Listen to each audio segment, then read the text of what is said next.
श्रीमद् भगवद गीता के अध्याय 2 के श्लोक संख्या 35 से 38 तक का अध्ययन यदि किया जाए तो यदि आप विभिन्न प्रकार के संशयों से जूझ रहे हैं तो जिस प्रकार से श्री कृष्ण ने अर्जुन का संशय दूर कर उन्हें युद्ध करने की प्रेरणा दी थी, ठीक उसी प्रकार से आपके विभिन्न प्रकार के संशय दूर हो जाते हैं।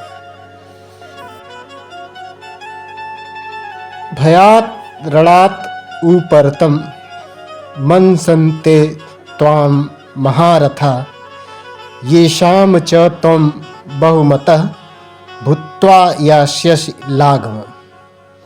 अर्थात हे अर्जुन, इस रणभूमि में खड़े जिन जिन महान योद्धाओं ने तुम्हारे नाम और यश को सम्मान दिया है, वह यह सोचेंगे कि तुमने डर के मारे रणभूमि का परित्याग कर दिया और वो तुम्हें अत्यंत तुच्छ में गणना करेंगे। अर्थात तुम यह मत सोचो कि दुर्योधन, कर्ण तथा समकालीन महारथी यह सोचेंगे कि तुम अपने भाइयों तथा पितामह पर दया करके युद्ध भूमि छोड़ी है, बल्कि वह यह सोचेंगे कि तुम युद्ध से भयभीत हो गए, युद्ध मात्र की कल्पना से ही भयभीत हो गए और तुम रणभूमि छोड़कर भाग गए।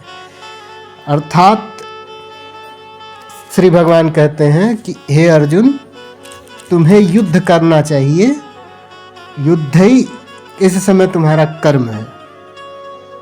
यदि ऐसा नहीं करोगे तो तुम्हें लोग भगोड़ा कहेंगे। अवाच्यवादांश्च बहुन वदिष्यन्ति तवाहिता निंदन्तः तव सामर्थ्यम ततः दुःखतरम नु किम।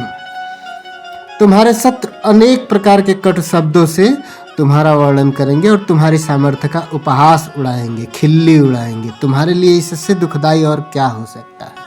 अर्थात जब तुम्हारे शत्रु तुम्हारी खिल्ली उड़ाएंगे तो तुम उस दुख से दुखी हो जाओगे। श्री भगवान पुनः कहते हैं कि हतो अप्राप्यसि स्वर्गम जित्वा व भोक्ष्यसे महीम तस्मादुष्टि कौन्तेय युद्धाय कृतनिश्चय। अर्थात हे कुंती पुत्र, हे कौन्तेय, यदि तुम युद्ध में मारे जाते हो तो स्वर्ग को प्राप्त करोगे और यदि तुम जीत जाओगे तो पृथ्वी पर, इस धरा पर साम्राज्य का भोग करोगे। अतः दृढ़ संकल्प करके खड़े हो और युद्ध करो।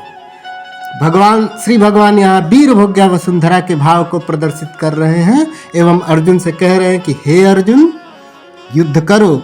युद्ध करना ही तुम्हारा कर्म है।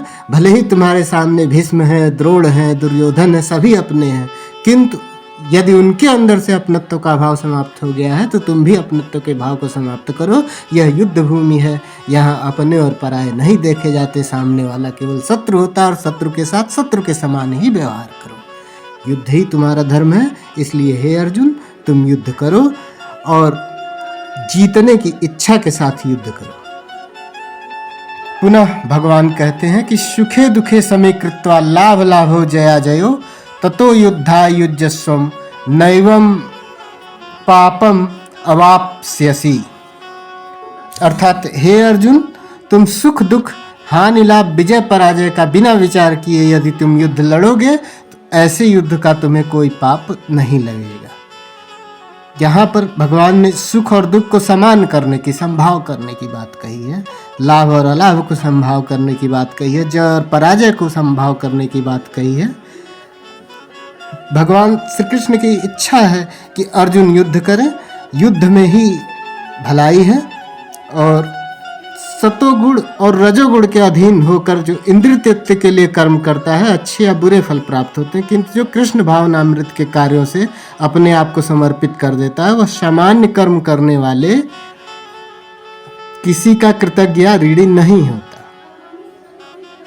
इसलिए हे अर्जुन, कृष्ण भावनामृत से युद्ध करो।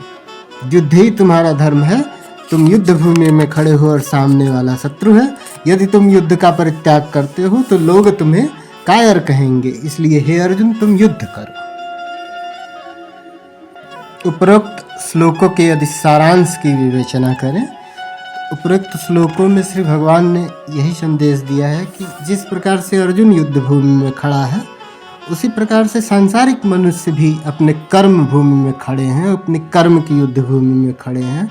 जो भी कर्म उनके सामने आता है उसे करना ही है। उससे यदि वो पलायन करते हैं तो उनको कायर कहा जाएगा। जिस प्रकार से मान लीजिए कि आप एक व्यापारी हैं, आपको सफल व्यापार करना है तो उसके लिए लोगों से मिलना जुलना, ग्राहक तैयार करना, सामान मंगवाना, उनको देना, पैसे बनाना, ये सारे आपके सांसारिक कर्म हैं जिसको आपको करना है। यदि आप एक प्रतियोगी परीक्षा के अभ्यर्थी हैं तो आपको अंतिम प्रयास तक डिगे रहना है कि नहीं, मुझे ये कंपटीशन क्वालिफाई करना है तो करना ही है। भले ही आप अन्य उद्यमों के साथ उसे करें या पूर्ण रूप से समर्पित होकर करें, किंतु जब तक आपको लक्ष्य की प्राप्ति नहीं होती है तब तक आपको युद्ध भूमि में बने रहना है, हमें पलायन नहीं करना है। यदि आप राजनेता हैं तो आपको एक कुशल राजनेता की भांति देश के विकास में सहयोग करना है, यह आपका कर्म है। आप अपने कर्म से कहाँ तक भागेंगे? तो सभी लोग जीवन के इस युद्ध भूमि में हैं एवं श्री भगवान के गीता में कहे गए शब्दों के पालन से ही अच्छे से अच्छे जीवन की प्राप्ति हो सकती है। हम अपना कर्म कर सकते हैं, हम अपने युद्ध भूमि में खड़े हो सकते हैं, पूरे निष्ठा एवं बल के साथ खड़े हो सकते हैं। जय श्री कृष्ण।